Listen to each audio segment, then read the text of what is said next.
Queridos amigos, qué tremenda alegría nos da a Ethel y a mí estar en este Shabbat compartiendo la Parashat Mishpatim. Sentencias, juicios, veredictos y leyes civiles. Es muy interesante. De hecho, hago el paréntesis, podemos abrir ya la escritura en Éxodo capítulo 23.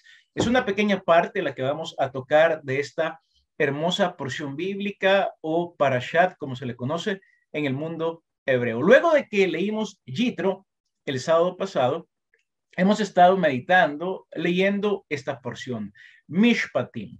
Es interesante porque es una porción que viene luego de que se han revelado las 10 palabras o los 10 mandamientos por medio de el Dios de la Merkabá a Moisés en el monte Sinaí. Luego viene un montón de leyes misceláneas, a las cuales en español, a Mishpatim, le podemos llamar, lo vuelvo a repetir, sentencias, juicios civiles, ley civil. En años anteriores nos hemos deleitado en esta porción. Hemos disfrutado con un montón de versículos, los cuales en años anteriores los hemos expuesto. Esta sección es muy potente. Hay mucho poder, hay mucha luz en cada versículo que conforma la sección de Mishpatim. Se habla de cómo restituir daños. Acá aparece la famosa frase, la famosa sentencia, ojo por ojo, diente por diente, mano por mano, pie por pie, que cuando uno ha estado en las filas cristianas, uno miraba este mandamiento y decía, ¿qué mandamiento más extraño? ¿Cómo es posible que si me sacan un ojo, yo le voy a ir a sacar el ojo al prójimo? Bien dijo Gandhi, ojo por ojo y el mundo quedará ciego.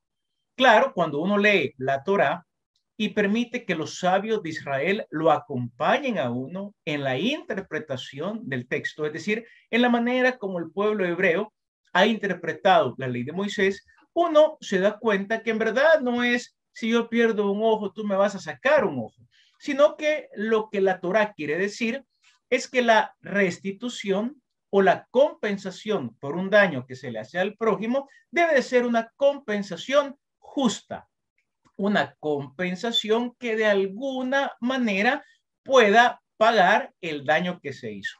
De ahí es que las leyes occidentales hemos tomado el término restitución de daños.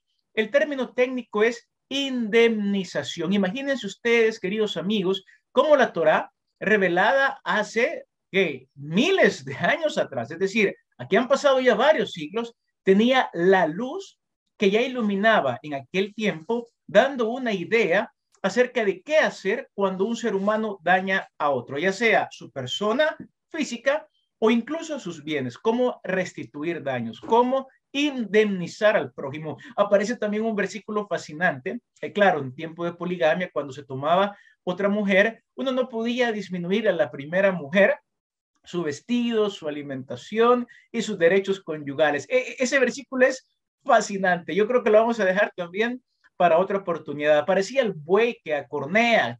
¿Qué se tenía que hacer con el dueño de un buey que acostumbraba a cornear a otros? Bueno, aquí hay varios mexicanos, no sé. Deberíamos de sacar Torah también para la corrida de toros, ok, ahí en México. Si uno continúa leyendo la porción, aparecía la hechicera. ¿Qué hacer con la hechicera? También un versículo muy interesante. A la hechicera no la vas a dejar con vida. Si seguimos leyendo, y es a donde vamos a estar ahorita, vamos a estar explicando, vamos a estar tratando de profundizar Éxodo 23, 14 al 17, a donde hablaba de las 3 fiestas anuales de peregrinación a la ciudad santa de Jerusalén. Es interesante, ¿por qué?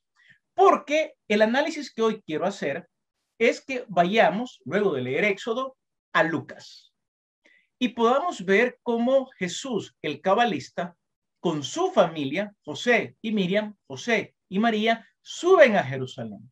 Es un famoso episodio en el cual Yeshua se les pierde a sus papás y se queda en el templo. Entonces, ¿a dónde vamos a hacer la conexión entre la Torá Mishpatim, la porción Mishpatim, y el Evangelio de San Lucas? La vamos a amarrar la conexión.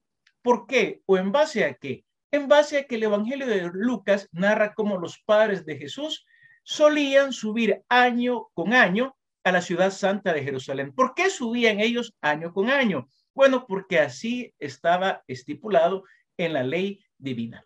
Así que vamos a comenzar narrando. Le voy a pedir a Ethel que lea Éxodo 23, 14 al 17. Y luego vamos a ir al Evangelio de Lucas. También sucede algo muy interesante. Luego del versículo 17 del capítulo 23, aparece el famoso ángel. Dios dice, Moisés, yo enviaré mi ángel delante de ti para que eche al cananeo, al eteo, al fereceo, al jebuseo, al heveo y a todos los feos. ¿Okay? Los va a expulsar delante de ti y oye la voz del ángel, porque mi nombre está en él. Quiero adelantar también esto porque nos va a servir para hacer un análisis con el jovencito Jesús, el místico Jesús, el niño Jesús, como le llama la Reina Valera, cuando está con sus padres en Jerusalén y se les pierde en esa fiesta de Pascua. Porque con este versículo de que hay un ángel de Dios que va a guiar al pueblo a la tierra prometida, los místicos, los cabalistas y particularmente el investigador de temas de cábala, Moshe Idel, se va a dar gusto analizando históricamente quién era ese ángel que tenía el nombre de Dios escrito en él, Metatrón. ¿Y por qué era tan importante que el pueblo prestara oído a Metatrón? Y quizás lo más crucial para lo que vamos a estudiar esta mañana, lo más crucial para la manera en cómo quiero desempolvar el texto, ir más allá de la letra y que podamos penetrar en el Sod, es que este ángel y la figura de Metatrón es conocida, de acuerdo al investigador Moshe Idel, es algo muy documentado, como el joven, el Nahar. No quiero que perdamos eso de vista, porque cuando lleguemos al Evangelio de Lucas, la Reina Valera va a decir algo en el relato. La Reina Valera, que es la versión que se lee acá en América Latina, va a decir que el niño Jesús se quedó en Jerusalén. En verdad, no es el niño Jesús, ya tiene 12 años, es un hijo del mandamiento, ya es un bar mitzvah Yeshua. En verdad, una traducción en hebreo del Nuevo Testamento, que es muy famosa, el Dilit Hebrew Gospels, va a decir el Nahar, el joven Jesús, vinculándolo a esta porción de Mishpatim. Bueno, lo dejamos para ir poco a poco desentrañando lo que va a pasar cuando Yeshua se le pierde a su papá y a su mamá ahí en el templo. Vamos entonces a Mishpatim. Éxodo 23. Adelante, voy a ir haciendo un par de comentarios y luego vamos a Lucas. 23:14. 3 veces al año me celebrarás fiesta. Guardarás la fiesta de los panes. Quedémonos ahí. 3 veces al año me celebrarás fiesta. El número 3 en Cábala es fundamental. El número 3 se asocia con la letra Gimel, tercera letra del alefato. Entonces el 3 siempre juega un papel fundamental en toda la mística hebrea. Gemátricamente hablando, el número 3 es clave. De hecho, vamos a ver en Lucas cómo es que cuando José y Miriam regresan a Jerusalén a buscar al Nahar, al joven Jesús, lo encuentran 3 días después. No perdamos este dato de vista. Así que 3 veces al año, Dios le dijo a su pueblo, me van a celebrar fiesta. Sigamos. Guardarás la fiesta de los panes sin levadura. Guardarán la fiesta de los panes sin levadura. Adelante. 7 días comerás panes sin levadura, como te he mandado, en el tiempo señalado del mes de Abib. Tiempo señalado, en el Moed. Esa palabra también es clave, el Moed, el tiempo señalado. El tiempo señalado o el Moed en hebreo equivale al Kairos en griego, es decir, el tiempo sazón, el tiempo propicio. Muy bien. Primera fiesta que aparece ahí, la fiesta de los panes sin levadura. Siga, Ethel. Porque en él saliste de Egipto. Correcto. Y nadie se presentará delante de mí con las manos vacías. Guardarás también la fiesta de la siega y de los primeros frutos. La fiesta de la siega y los primeros frutos. Ok, aparece la segunda fiesta que iban a guardar, que es la fiesta de Shavuot o la fiesta de Pentecostés. Acá en el hebreo aparece con otro nombre, con un nombre que vamos a ver si queda tiempo de enseñar. Vamos, siga. De los primeros frutos de lo que hayas sembrado en el campo. También guardarás la fiesta de la cosecha. Sukkot. a la salida del año, cuando hayas recogido del campo el fruto de tus labores. Muy bien, las 3 fiestas de peregrinación. Otra vez, el número 3. Claro, si te gusta la Torá y has estado aprendiendo Torá con otros maestros, tú ya sabes cómo funciona la mentalidad rabínica.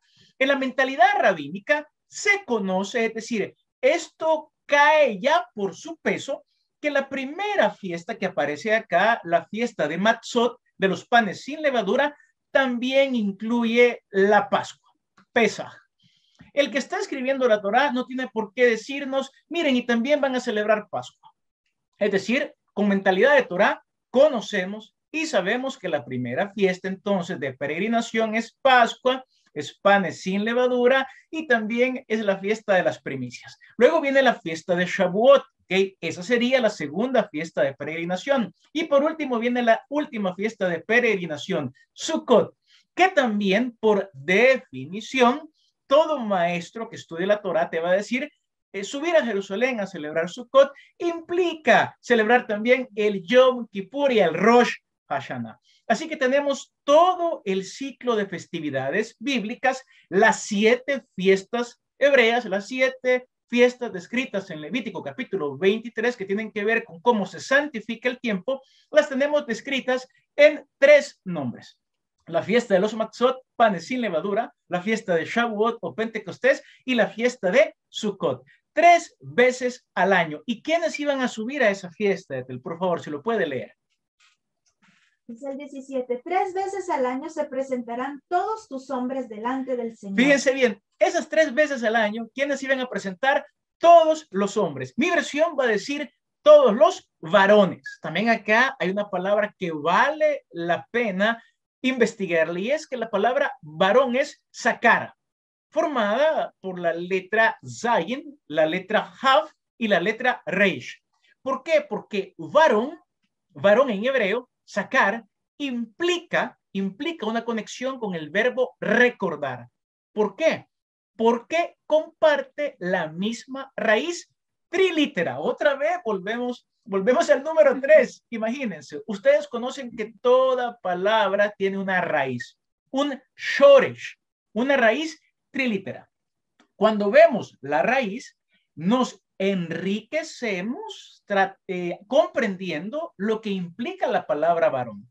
Es decir, varón en hebreo se escribe con las 3 mismas consonantes del verbo recordar. Entonces, ¿qué quiere decir esto? Lo que quiere decir es que hay una estrecha relación entre que el varón tiene que recordar, traer a la memoria, tener presente, hacer un memorial que le recuerde de qué. Ya vamos a llegar ahí. Claro, en Cábala unimos al varón con la hembra. Por si alguien está pensando acá, qué machista era la Torá, porque solo el varón tenía que subir. Momento, recordemos que también José subió con María y en Cábala siempre estamos uniendo al macho con la hembra, al varón con la hembra. Pero acá surge algo ya muy interesante y es que el varón, es decir, el que recuerda, quitémonos de la mente ahorita la figura masculina exclusivamente, el que recuerda o los que recuerdan 3 veces al año debían de subir a Jerusalén para celebrar fiestas en el Moed, en el tiempo propicio. Alguien puede levantar la mano. ¿Y cuál es el sentido de eso? El sentido era una reunión con Hashem que refrescara la memoria. Dicho de otra manera, las fiestas bíblicas, el Moed o los Moadim, los tiempos propicios en los cuales el pueblo de Dios se reúne con Dios, no solamente son ensayos de algo que viene en el futuro o en el escatos. Los tiempos de fiesta bíblica son tiempos para recordar, son tiempos para traer a luz, son tiempos para que los recordadores subieran a Jerusalén a recordar ciertas cosas, las cuales Lucas nos va a decir qué es lo que recuerda a Yeshua. Muy bien, sigamos, Ethel, por favor. Seguimos en Mishpatim, luego damos el salto para el Evangelio de Lucas. Siga, Ethel. Ya se me perdió, Ethel. Okay. No, bueno. Me dijiste 17, pero sí. Sí, no, siga a donde se quedó, Ethel. Es que ya terminé. Ah, ya terminó todo. Sí, por eso le pregunto. Qué rápido. Bueno, No. Volvamos entonces, volvemos ahorita para Lucas. Vamos para Lucas entonces. Ya tenemos los elementos de Mishpatim que queremos revelar en la narrativa de Lucas. Tenemos al Nahar, tenemos al joven Metatrón, a ese ángel que llevaba el nombre divino, y por eso el pueblo tenía que escuchar a ese ángel de Dios que los iba a introducir en la tierra prometida. Tenemos el número 3. Tenemos también que el varón, el que recuerda, iba a subir a Jerusalén. Con esto ya podemos armar algo muy bonito acá en Lucas, porque ambas narrativas están vinculadas y podemos comprender qué fue lo que pasó con el joven Yeshua en aquella oportunidad en la que su familia sube a celebrar la fiesta de la Pascua en Jerusalén. Adelante, de Lucas 2:41. Iban sus padres todos los años a Jerusalén para la fiesta de la Pascua. Quedémonos ahí. ¿Por qué iban los padres de Jesús todos los años a Jerusalén para celebrar la fiesta de la Pascua, Ethel? Porque era un mandato. Porque era un mandato. ¿Y a dónde estaba el mandato? En la Torá. En la Torá. ¿Y en qué parte de la Torá? Es decir, están varios, pero ¿en qué parte de la Torá? Pues ahorita lo leímos en Éxodo 23. Correcto, así 17. Es. Correcto, Éxodo 23, 17. En Mishpatim. Que en Mishpatim dice, ok, van a subir a celebrar la fiesta de los panes sin levadura. Obviamente ahí está Pascua, está Pesach, y nos encontramos en Lucas a que José y Miriam están subiendo a Jerusalén. Y el texto dice cómo era su costumbre. Nos encontramos con una familia de Sadiquim, con una familia de justos, con una familia que guardan la Torah, guardan la ley de Moisés. Yeshua crece en una familia que guarda la ley de Moisés, y eso es muy importante. Mucha gente piensa que Jesús era cristiano, es decir, Jesús nunca fue a escuela dominical, ¿okay? Jesús nunca fue a la iglesia.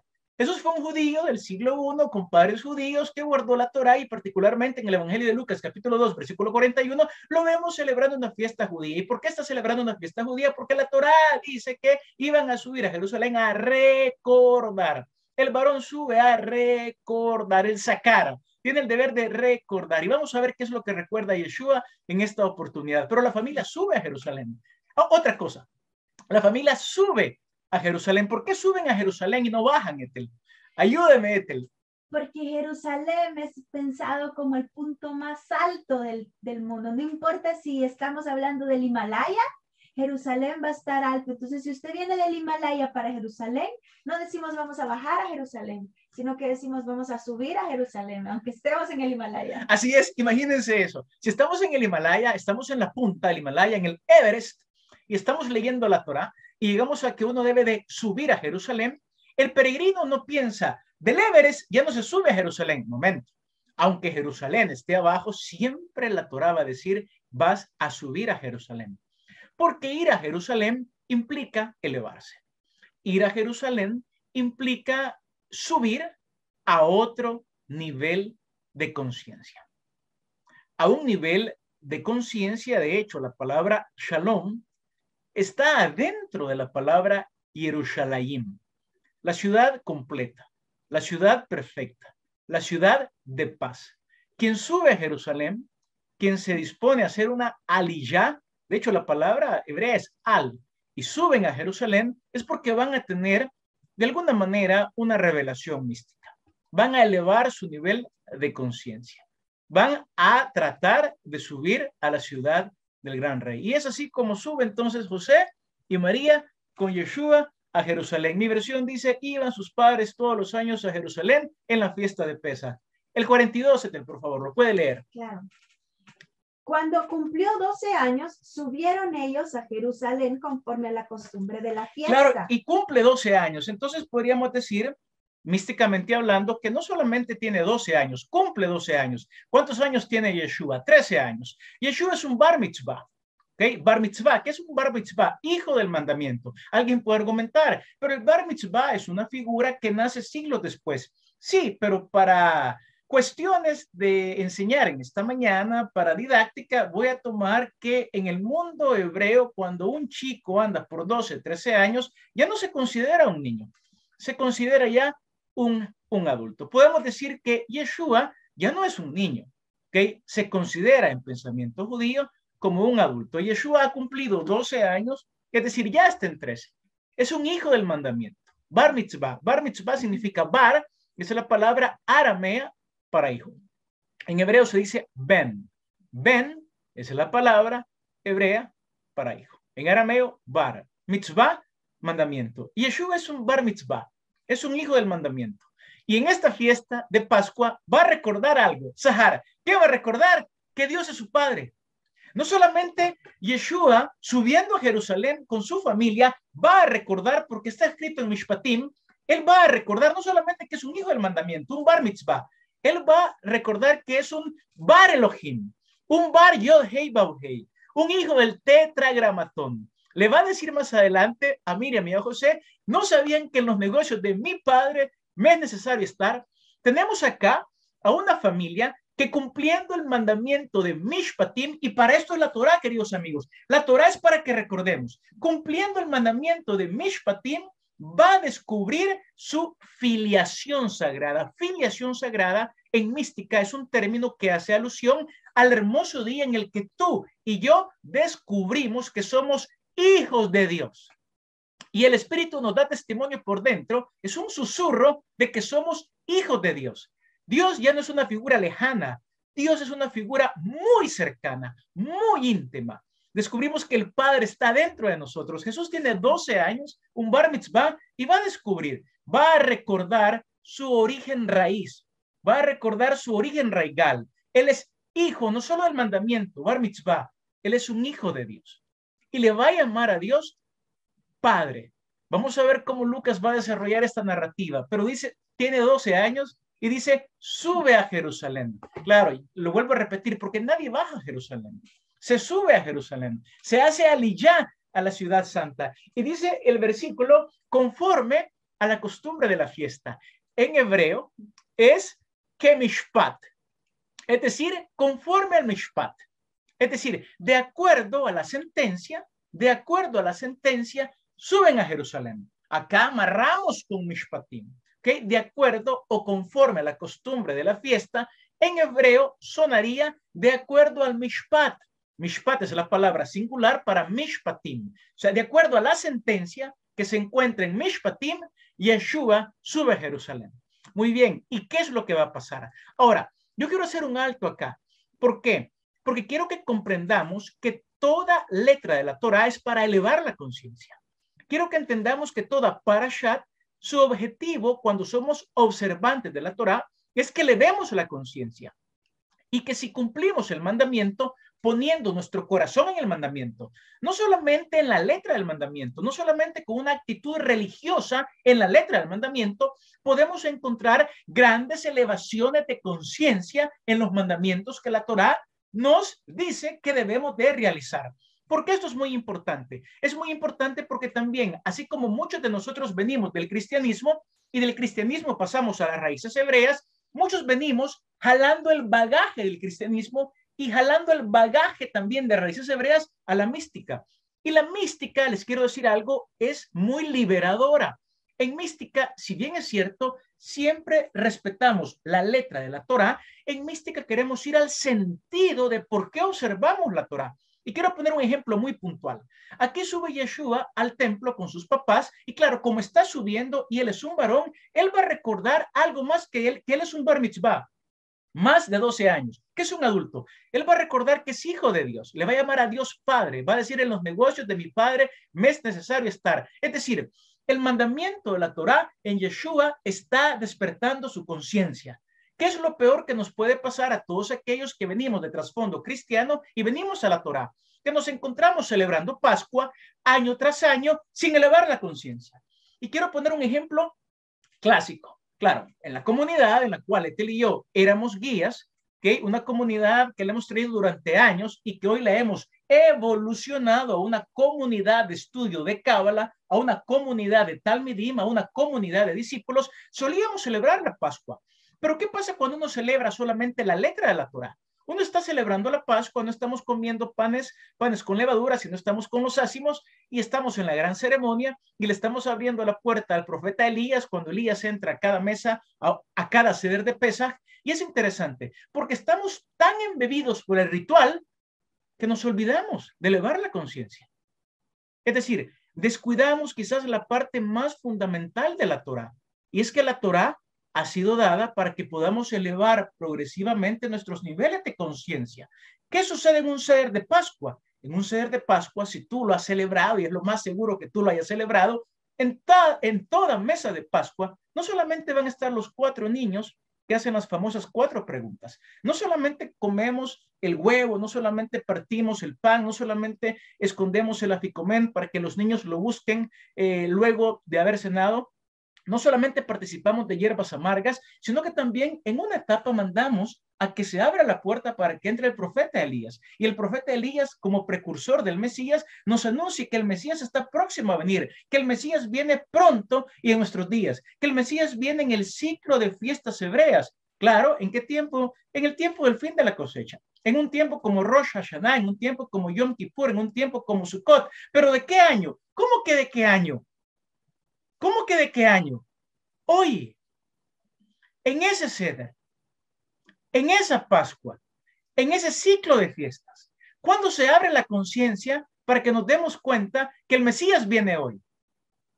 La conciencia se abre en los tiempos de fiestas, por decir algo, en el Moed, cada festividad tiene un poder, tiene una energía capaz de abrirnos la mente si estamos nosotros celebrando un ritual que va más allá de la letra para que podamos comprender verdades que de otra manera se vuelve un poquito más complejo comprenderlas y bajarlas al corazón. Para Yeshua, este Pesaj fue inolvidable porque él recordó como varón, Sahar, del verbo recordar, como varón, sacar, que se escribe con las mismas consonantes, recordó su origen. Recordó que quién era él. ¿Quién es el ser humano?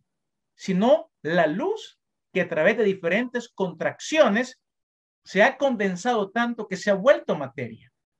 ¿Y quién es el místico que, recordando de dónde viene, emprende otra vez su viaje hacia la luz, emprende otra vez su viaje hacia el Padre? Sino aquel varón que en un festival como Pesaj se toma el tiempo para prestar atención a lo que está pasando y las gotas del rocío de la resurrección le perforan su kéter y vuelve a recordar que, a recordar que Dios es su Padre, a recordar que Él es su Hijo. Claro, no solamente en una mesa de Pesaj le abrimos la puerta a Elías, quien nos dice el Mesías viene hoy, así como la salvación. ¿Cuándo es la salvación? Es que la salvación no es ayer. Por eso bien se dice en un Seder de Pesaj, cuando se celebra, uno dice, esto lo hago por mí, cuando salí de Egipto. ¿Y cuándo se sale de Egipto? ¿Ayer o mañana? De Egipto siempre salimos hoy. ¿Y cuándo viene el Mesías? ¿Ayer o mañana? El Mesías siempre viene hoy. ¿Y cuándo llegó la salvación a la casa de Zaqueo? Y dijo Jesús, hoy ha llegado la salvación a esta casa, porque Zaqueo también es hijo de Abraham. Hoy. La salvación nunca llega ayer. La salvación nunca llega mañana. Como dice San Pablo, que es otro gran místico en su carta a los Corintios, nosotros les rogamos en nombre de Dios que se reconcilien con Dios. ¿Por qué? Porque hoy es el día de salvación. Pero ¿cómo entramos a ese hoy eterno? Las fiestas bíblicas, el Moed, la Torá, fue diseñada para que abriendo la mente, entre muchas cosas, recordemos nuestro origen raíz y comencemos a captar la eternidad en el espacio-tiempo. Este chico, digamos, lo voy a decir de esta manera, no solamente pasó por el ritual externo de la Pascua, como muchos también podemos estar en raíces hebreas pasando por el ritual externo de la Pascua, preocupados a ver de dónde traemos el matzot. Si mandamos a traer el matzot a New York, porque ahí hay un montón de tiendas judías en las cuales podemos conseguir matzot de primera calidad, matzot con el certificado kosher, o si mi matzot yo lo mandé a traer a Jerusalén, miren, aquí la caja de matzot vale $50 porque lo mandé a traer a Jerusalén. Amigos, todo eso está bien, está bien. Y con Ethel se nos preguntan, bueno, Kenneth, ¿y tú eres observante o no de la Torá? Sí, sí, somos observantes, okay, no somos ortodoxos, pero sí observamos la Torá. Pero el punto es, hay algo más que lo externo de Pesaj. Pesaj sirve para que el varón, y recuerdo, el varón también está en la hembra, para que el varón recuerde que Dios es su padre. Tiene una relación íntima con el Padre. Es un momento de ascender. Es un momento de descubrir que Hoy salgo de Egipto, no ayer. Mucha gente, lo vuelvo a repetir, lee la escritura en esclavitud. Leen pensando que Egipto es un lugar espacio-temporal. Leen pensando que el éxodo tuvo lugar en un cronos particular. El éxodo es eterno. La liberación es eterna. El Mesías es eterno. Pascua es eterno. ¿Y cuándo se experimenta? Hoy. Yeshua va a tener una potente revelación como la que tú vas a tener si permitimos que en cada ascenso a Jerusalén, en cada mística de fiesta, podemos ir un poquito más allá de lo externo. Lo externo está bien, ¿ok? Pero hay que ir un poquito más allá de las 4 copas de vino. Hay que ir un poquito más allá de los ácimos. Hay que ir un poquito más allá del hermoso plato seder que tengo. Hay que ir a Pesaj con un corazón con el cual puedo descubrir que no solamente soy hijo del mandamiento, un bar mitzvah, que observo la Torah, también soy un ben Adonai, un ben Yod Hei Bav Hei. Bar mitzvah, ok, pero también soy un ben Yod Hei Bav Hei. Bar Yod Hei Bav Hei. Soy un hijo de Yod Hei Bav Hei. Soy un hijo del Eterno. Soy un hijo de Hashem. Adelante, continuamos entonces. Entonces Jesús sube a Jerusalén. 44. Perdón, 43. Una vez acabados los días de la fiesta, mientras ellos volvían, el niño Jesús se quedó en Jerusalén. Otro problema acá. El niño Jesús se quedó en Jerusalén. No el niño. Es un bar mitzvah. De hecho, la versión Delich de los evangelios hebreos, ¿cómo lo va a poner? El Nahar, el joven Jesús se queda en Jerusalén. El joven. Claro, es más, el contexto, por contexto podemos entender que no es un niño. Alguien dirá, ¿y cómo es que se le ocurre a José y a María olvidar a su niño en Jerusalén? Es que ya no es un niño. Es un bar mitzvah. Es un hijo del mandamiento. Jesús es un adulto, es un joven. Por lo tanto, José y María se sienten confiados de que Jesús esté regresando en medio de los Javerim, de los amigos, de los familiares que han subido desde Galilea a Jerusalén a celebrar esta fiesta de peregrinación. Entonces, el joven Jesús, ya la Biblia en español nos lleva por otro camino, porque todos imaginan a Jesús como de 3 años perdido. No, no, es un adulto. Anda por los 13 años, ya ha cumplido los 12 años, anda por los 13 años. Y el joven se queda en Jerusalén. Claro, un momento, aquí también hay que hacer otro vínculo con Mishpatim. No solamente esta familia está celebrando Pascua de acuerdo que Mishpat, según el Mishpat, conforme a la costumbre de la fiesta. No solamente esta familia ha subido porque está en la Torá subir a Jerusalén en la fiesta de los ácimos o de Pascua, sino que aquí nos encontramos al joven, el Nahar. Cuando aparece la palabra joven en mística, inmediatamente viene a la mente Metatrón. Hablamos del Nahar en mística, estamos hablando de Metatrón, del ángel, del enviado, del que tiene el nombre de Dios. Son estas energías las que se están revelando en este pasaje. ¿Dónde se queda el joven? Siga, Ethel, por favor. ¿Qué pasa con el joven Jesús? Bueno, sus padres no lo supieron, pero suponiendo que él estaba en la caravana, fueron un día de camino y le buscaban entre los parientes y los conocidos. Como no le encontraron, volvieron a Jerusalén buscándole. Aconteció que después de 3 días... ¿Aconteció que cuándo, Ethel? Después de 3 días... Ok, fíjense bien cómo vamos amarrando esto con Mishpatim. Ya apareció la palabra Mishpat. Conforme a las sentencias, suben a la fiesta. Aparece que ellos suben porque es un mandamiento de la Torah. Aparece el Nahar, aparece el joven. Aparece ese joven llamado Metatrón allá en Éxodo capítulo 23. Ya voy a ver qué versículo era que aparece después de las fiestas. Y aparece también la frase 3. 3 veces al año subirá todo varón. 3 veces al año se va a celebrar fiesta al Señor. Aparece otra vez el número 3. ¿Por qué? Porque regresa José y Miriam a Jerusalén y al cabo de 3 días, como decía Mishpatim, ¿ok? Y 3 veces al año se presentará todo varón. ¿Qué está haciendo Yeshua? ¿Ok? Yeshua, ¿ok? Es encontrado al 3er día como todo varón que ha recordado su origen raíz, su origen raigal. Yeshua es encontrado en el templo, sentado en medio de los Amoraim, de los sabios, de los maestros, escuchándolos, el verbo es shema, escuchándolos y haciéndoles preguntas. Claro, ¿a dónde más podía estar un varón a los 3 días de haber subido a una fiesta de peregrinación? Ya la Parashat Mishpatim nos anunció este capítulo. El varón tenía que estar presentándose ante Yod Hei Vav Hei en el templo de Jerusalén, entre sus delegados, entre los amoraim, entre los maestros de la Torá, sentado, que como un futuro rabino, escuchando Shema, prestando atención a las palabras de los rabinos y también haciéndoles preguntas. ¿Y qué está descubriendo este joven? Que no solamente Metatrón lleva el nombre divino, sino que también él tiene dentro de él, comienza a recordar que el nombre divino está dentro de él. Y queridos amigos, cuando una fiesta se celebra en el espíritu de la fiesta, tú también vas a recordar que dentro de ti, más que tener una mesa hermosa con panes traídos de Israel, no estoy en desacuerdo con eso. Pero he visto tanta gente que se pierde en raíces hebreas, tan preocupados, tan afanados como Marta, poniendo la mesa, teniendo las 4 copas, teniendo el mejor ceder, un ceder de plata, teniendo la mejor hágada, y sin embargo podemos estar tan metidos en el ritual como Marta que olvidemos que María se sentó a los pies de Yeshua y escogió la mejor parte.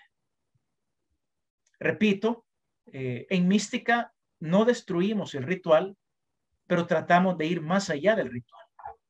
¿A dónde se encuentra entonces el misterio de Mishpatim? En Lucas se encuentra en ese joven que con su familia sube a Jerusalén a recordar, como todo varón, que dentro de él ya es un joven, como Metatrón, el joven, cuyo ángel, es decir, Metatrón es el ángel divino que lleva el nombre adentro, y descubriendo su origen raigal, el nombre divino delante de él, se queda ahí.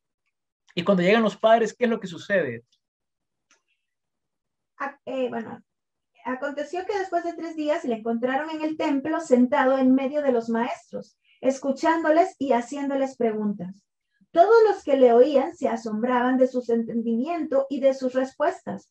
Cuando le vieron, se maravillaron y su madre le dijo: Hijo, ¿por qué has hecho así con nosotros? He aquí tu padre y yo te buscábamos con angustia. Entonces él les dijo: ¿Por qué me buscabais? ¿No sabíais que en los asuntos de mi padre me es necesario estar? No sabían que en los asuntos de mi padre me es necesario estar. Aquella luz que en Cábala se va a llamar filiación sagrada, es decir, ¿qué es lo que hace que yo tenga una relación filial con Dios como mi papá? Bueno, lo que hace que yo tenga una relación filial con Dios como mi papá es que provengo de él. El día que uno realiza eso, el día que se le alumbra el entendimiento a uno de eso, es un día inolvidable. El día en que nos damos cuenta que el Padre no está afuera, el Padre está dentro. El día en que realizamos que los mandamientos de la Torá, más que una observancia legalista de ellos, liberan.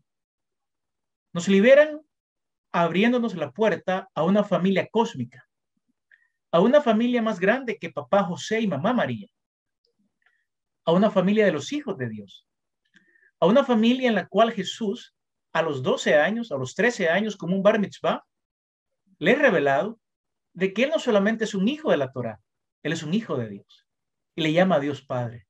Algo que, de acuerdo al cabalista Mario Satz, no es exclusivo de Jesús.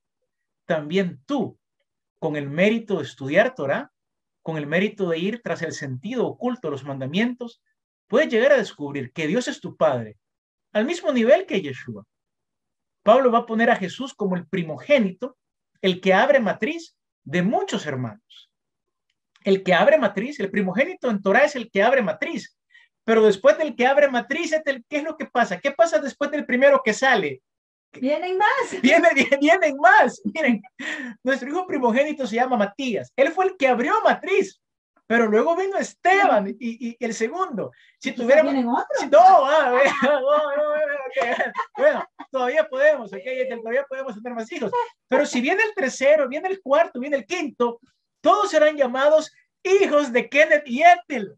Queridos amigos, en este Pesach, Mishpatim es diseñado para que los recién salidos esclavos de Egipto y el Israel que ha sido liberado de Egipto, poco a poco comiencen a ampliar sus niveles de conciencia y se den cuenta de que ellos ya no son esclavos, sino que ellos son hijos, que el Espíritu de Dios ha sido derramado y que hoy el Espíritu dentro de ellos los llama a clamar, Abba, Abba, Padre. La mística te lleva no a la doctrina de la Trinidad, Dios Padre, Dios Hijo, Dios Espíritu Santo. No, eso es doctrina. En mística, la filiación sagrada habla del ascenso, de cómo nosotros primero ascendemos al nivel del primogénito. Es decir, por eso Pablo va a presentar a Jesús como el primero, el primogénito, para que después muchos rompamos, ya no rompemos matriz porque la matriz ya fue abierta, ¿ok? Sino que vamos descubriendo que nosotros también somos hijos de Dios. Claro, Yeshua lleva a otro nivel, porque él va al Padre, y él dice, el Padre y yo somos uno, pero otros venimos primero a descubrir la primera etapa de filiación. La primera etapa es que nos damos cuenta que somos hijos también, hijos de Dios. Copartícipes, coherederos con Cristo. Es decir, no es que Jesús está allá, soy coheredero, estamos a la par. Jesús es mi hermano. Él comparte conmigo el vino de mi alegría. Él comparte conmigo el pan de mi dolor. Somos hermanos. Claro, me lleva a la delantera y ya subió al Padre. Pero en ese ascenso místico, el que luego descubre su conciencia de hijo, Ben, puede subir a la conciencia de ser uno con el Padre. Y Jesús por eso dijo, en ese ascenso místico, llega el día en el que ustedes, los hijos del Hijo, van a descubrir subiendo que llegarán al Padre. Y todos se darán cuenta en ese día. Por cierto, ¿y cuándo es ese día? Hoy. Si escucha su voz, llegará ese día en el que ustedes entonces, en ese ascenso, van a realizar, van a comprender, van a captar, van a entender que el Padre, que yo estoy en el Padre, pero que ustedes también están en mí y nosotros estamos en ustedes. Bendita Bebekut cosmogónica. Quiero cerrar con lo siguiente. Moshe Idel, el investigador de temas de Cábala, va a decir lo siguiente. Lo pueden encontrar en el libro Ben, Filiación y Misticismo Judío de Moshe Idel, un libro muy recomendado. Él va a hablar de la doble filiación sagrada. Fíjense bien, en mística se habla de filiación sagrada. No se habla de doctrina trinitaria, Padre, Hijo, Espíritu Santo. Se habla de filiación. ¿Cuáles son las diferencias? La doctrina trinitaria es fija, es tullida, ¿ok? Condena a muchos a una relación jerárquica con Dios. Él arriba, Jesús arriba, el Espíritu arriba y yo abajo. La filiación lo que hace es describirte el proceso mediante el cual no solo Jesús puede ascender al grado de conocerse como hijo divino y que el Padre divino y él son una y la misma cosa en ese ascenso místico. La filiación sagrada te abre las puertas a ti, a diferencia de la doctrina estática trinitaria, de que tú también puedas subir. ¿Subir a dónde? Primero al nivel de hijo y luego al nivel de descubrir que el Padre y tú eres una y la misma cosa. Y de él le va a llamar doble filiación. Le va a llamar el Padre, el Hijo y los hijos del Hijo. Claro, entonces San Pablo, que es un brillante místico, ¿cómo es que ocupa la figura del Hijo? Lo ocupa en ese sentido. Lo va a decir en Romanos 8:29. Y nos predestinó para que todos fuésemos hechos conforme a la imagen de su Hijo. Primero realizamos que tenemos la imagen del Hijo y luego realizamos que tenemos la imagen del Padre. Eso se llama ascenso místico. ¿Y a dónde se dan los ascensos místicos? Cuando permitimos que la Torá nos guíe a subir a Jerusalén. Y vamos más allá de la letra, más allá del ritual, buscándole sentido a la celebración, buscando como jóvenes, ya no como niños, como jóvenes con un futuro metatrónico, con un potencial metatrónico, que el Hijo también puede subir al Padre. Y a un nivel muy alto, llegarnos a darnos cuenta que el Padre y yo somos uno. Muchas gracias. Ok, muy bien. Muchísimas gracias por esta enseñanza que, como dicen por acá, será diferente este Pesaj y todas las fiestas. Maravillosas enseñanzas. En buena hora. con otra connotación. Así que, bueno, nos recuerdan por acá, Kenneth, que algunas preguntas de la semana pasada claro, ya no las logramos por leer. supuesto. Así que, bueno, las decimos, Claro, algunas claro. de la vez pasada Salgamos también. con esas preguntas. Quedamos en deuda. Quedamos en deuda, así que déjenme buscar algunas. Dice, bueno, quizás esta dice, puede ser también que cuando uno ha estado en lo más oscuro del alma y de un momento escuchó la voz de Dios, es como si fuera como la Merkabah, pues la conciencia ya no fue nunca más la misma. Correcto, así es. En mística, las palabras como Merkabah, como ser arrebatado, no deben de ser entendidas doctrinalmente. Son figuras que el místico ocupa para expresar algo. La Merkabah, dependiendo del contexto, puede ser una figura que ocupemos para describir una apertura de conciencia. Así es. ¿El Dios de la Merkabah es distinto al Ein Sof? Sí, es distinto al Ein Sof. El Dios de la Merkabah es un Dios con rasgos humanos. Se va a decir en teología, es un Dios con rasgos antropomórficos. El infinito no. Por eso ustedes van a ver en Mishpatim, no lo alcanzamos a ver, pero la porción termina diciendo cómo Moisés se encuentra con Dios, con unos ancianos de Israel, y cómo logran ver los pies, ven al Dios de Israel. Literalmente dice, y vieron al Dios de Israel, vieron al Dios de la Merkabah, no al Ein Sof. El Ein Sof y el Dios de la Merkabah no es lo mismo. ¿Quién le hablaba a Moisés era el Ein Sof o el Dios de la Merkabah? El Dios de la Merkabah. Muy bien, bueno. Dicen por acá, quien olvida termina no agradecido. Correcto. De hecho, podría leer usted qué función es la del varón. Le escribió unas líneas en el libro Jesús y la Cábala acerca de la palabra sacar, que es varón. Quiero que escuchen qué implica ser varón. Y recuerden que en Cábala, en toda hembra hay un varón, y en todo varón hay una hembra, y se debe de unir.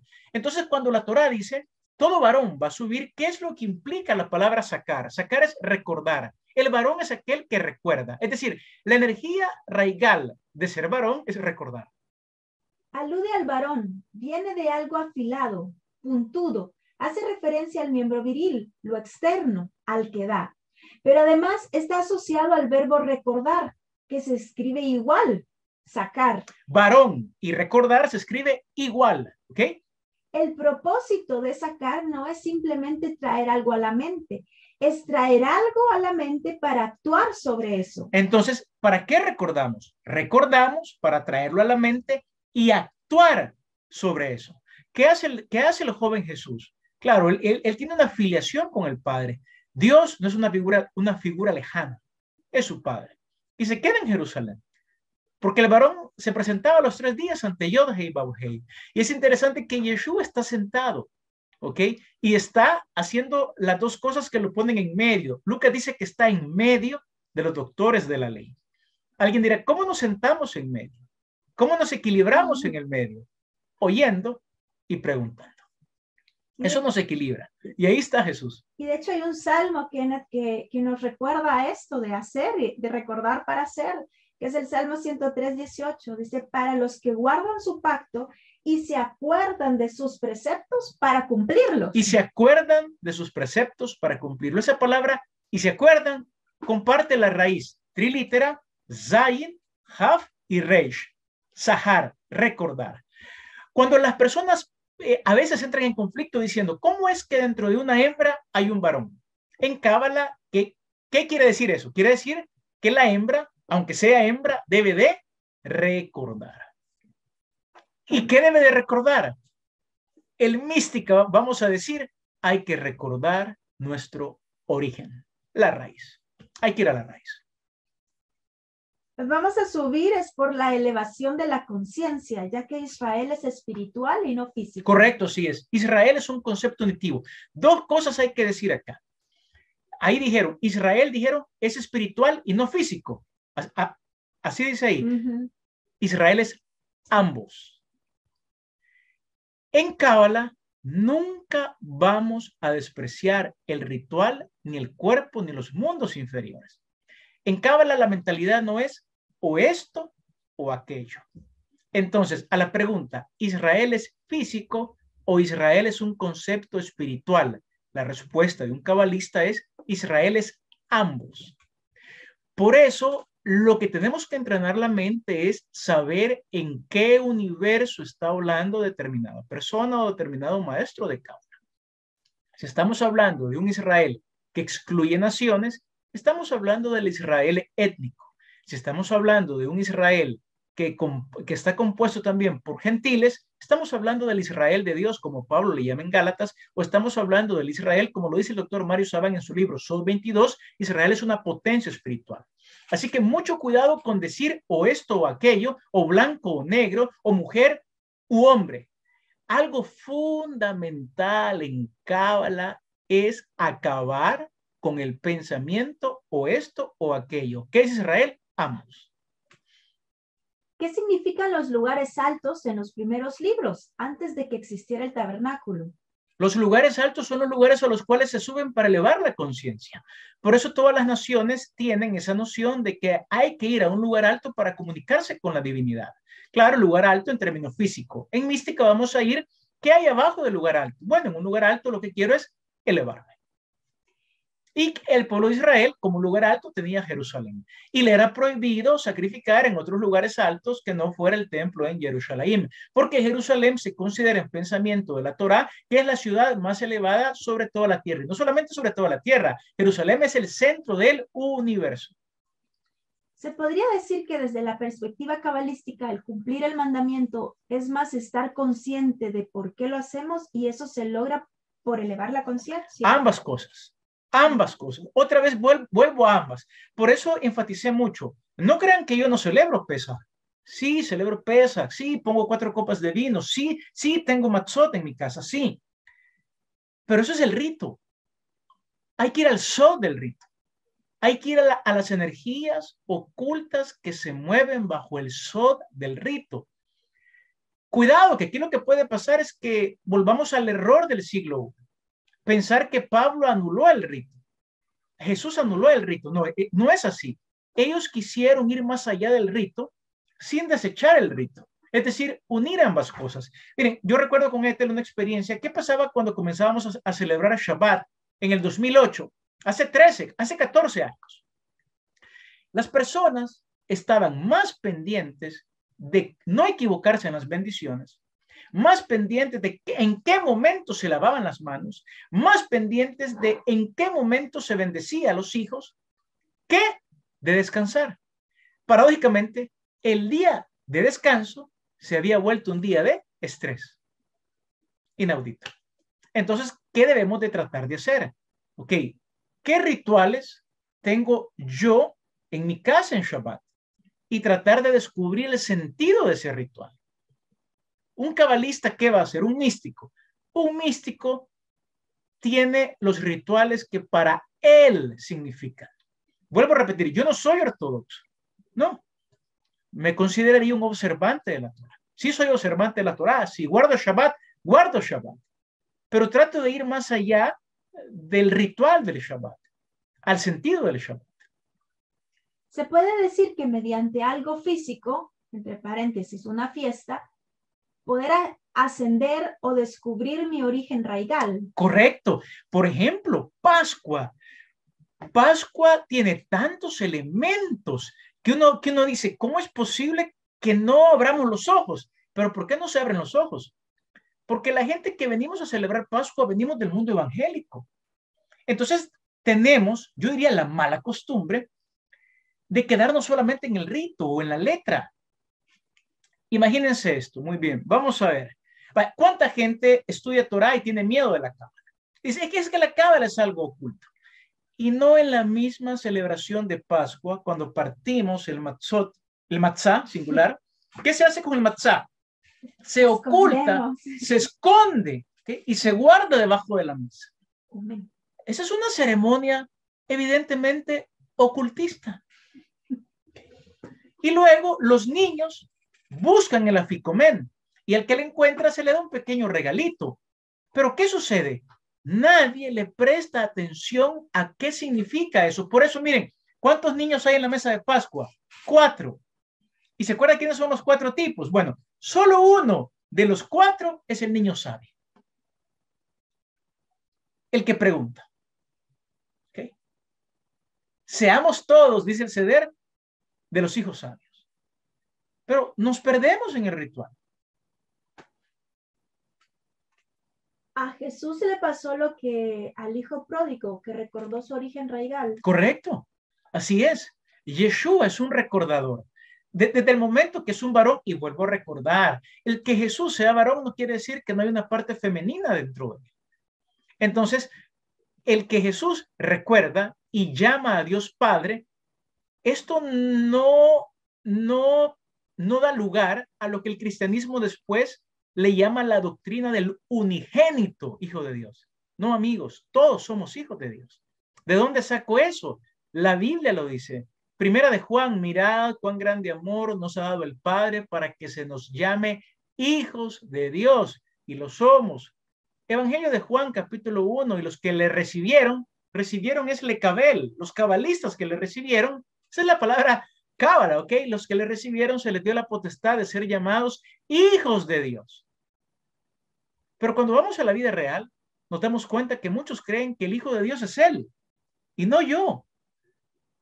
Cuando elevas la conciencia, te das cuenta que tú eres tan hijo de Dios como Jesús es hijo de Dios. Claro, que a Él se le presenta en el Nuevo Testamento como el primogénito, sin lugar a dudas. Pero igual, si tú me preguntas, ¿a quién quieres más? ¿A tu hijo primero o a tu hijo segundo? ¿Qué contestaría usted, Ethel? Ambos. Ambos. Uno es el primero con el segundo. Pregunta, ¿a quién ama más Dios? ¿A Jesús o a ti? Prepárate para esto. Te ama igual que a Jesús. Entonces, ¿cuál es el poder del número 3? Eso es lo que hemos hablado en esta clase. En esta filiación sagrada, ¿dónde? ¿Cuál es el poder del número 3? Es todo lo que hemos hablado en esta clase. Todo Mishpatim se ancló en 3. En 3 veces al año, en 3 fiestas de peregrinación. Llegamos como en las raíces trilíteras y llegamos a Jesús al tercer día se presenta.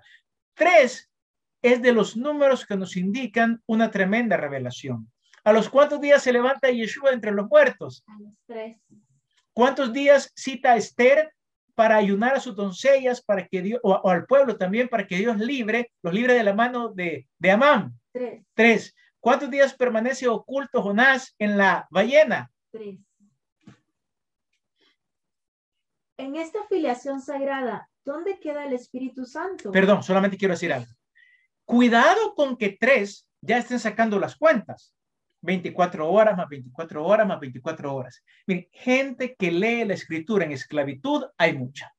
Yo me he topado con personas que cuando leen que Jesús estuvo 3 días y 3 noches, como decía la señal de Jonás, se ponen a hacer cuentas de que si murió en Jueves Santo y Miércoles Santo. Eso es leer la Biblia en esclavitud. Cuando decimos 3, estamos haciendo referencia a la energía del 3, no al cronómetro del 3. ¿Okay? Esta es una idea muy, pero muy importante. Yo diría que crucial en el estudio de la Cábala. En el estudio de la Cábala le damos un poquito de energía al cronos, pero nos movemos más por el moed. Y en un nivel superior entramos a la eternidad, a donde ya no hay ni moed ni cronos, ni cronos, sino que unimos el moed en hebreo, unimos el kairos griego con el cronos. Uniendo el kairos con el cronos, subimos a la eternidad. El problema nuestro, queridos amigos, el problema nuestro es que nuestra mente humana tiene que ser abierta a los misterios de la Torá. Cuando entramos a los misterios de la Torá, vas a entrar a experimentar el reino en la tierra, la eternidad en la tierra, el Pesach, la energía de Pesach en la tierra. Por eso yo creo que por ahí alguien escribió, creo que fue Adriana, hoy entiendo por qué cuando celebré Pesach y lloré, me sentí así. Correcto, porque estás entrando a la vivencia, al Da'at, al conocer el Pesach. Sí. Sí. En esta filiación sagrada, ¿dónde queda el Espíritu Santo? Que es mencionado a lo largo de todo el Nuevo Testamento. Correcto. Filiación sagrada, Padre, Hijo, Espíritu Santo. Padre, Hijo, Espíritu Santo. Muy bien. En filiación sagrada, esto no se conoce como Trinidad.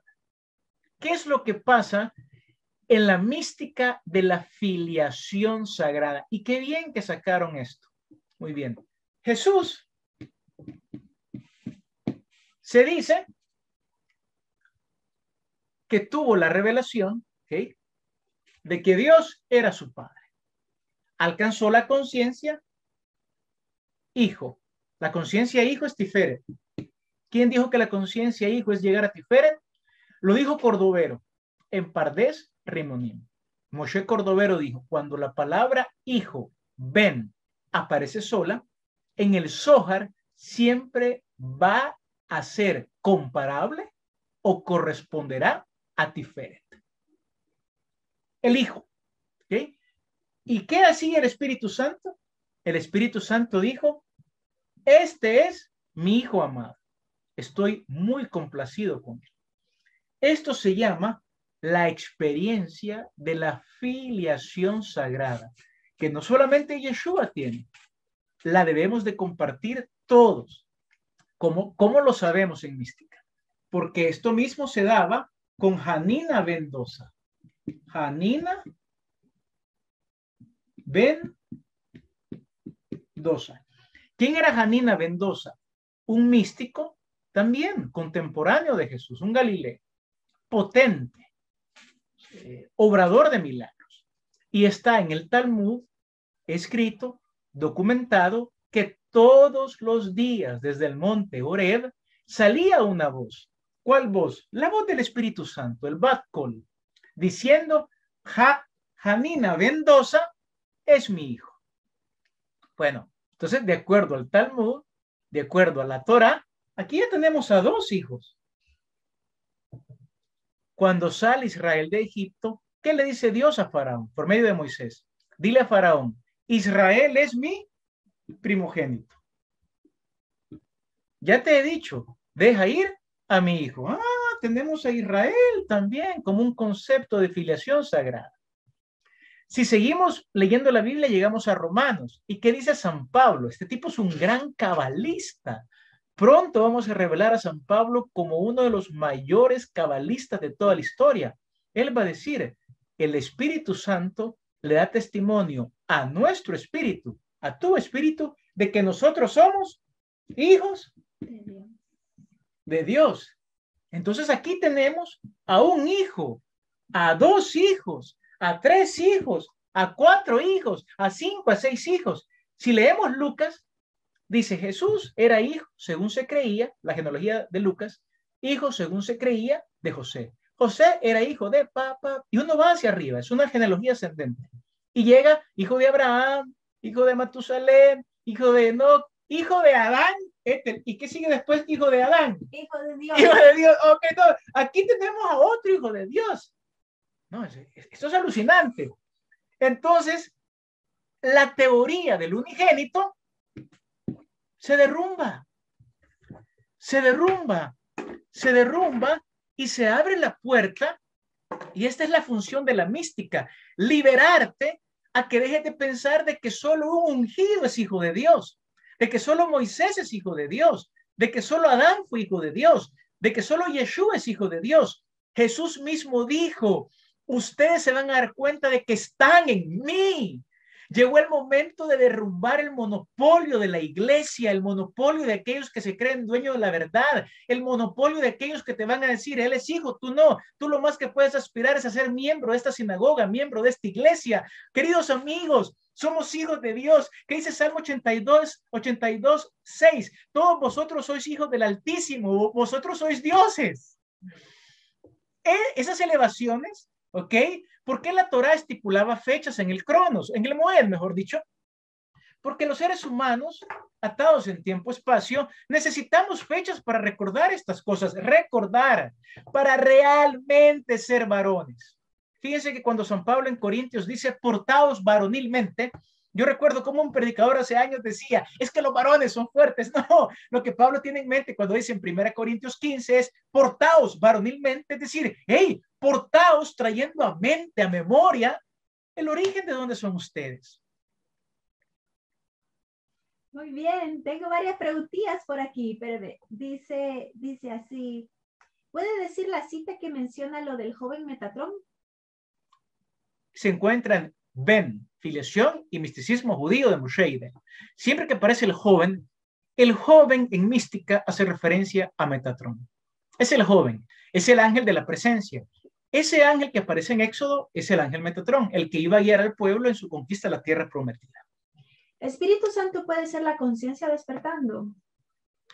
Cuando la conciencia se despierta, comienzas a escuchar la voz del Espíritu Santo adentro de ti. Así es. ¿Acaso el Espíritu Santo es la palabra de Dios? Todo es la palabra de Dios. Todas las cosas es la palabra de Dios manifestada de diferentes maneras. El Espíritu de Dios es una energía revelada en tiempo y espacio. ¿Qué significa que Jesús es unigénito? Significa lo siguiente. Muy buena pregunta. La teoría del unigénito se vincula al Midrash de que Isaac era el unigénito ¿de quién?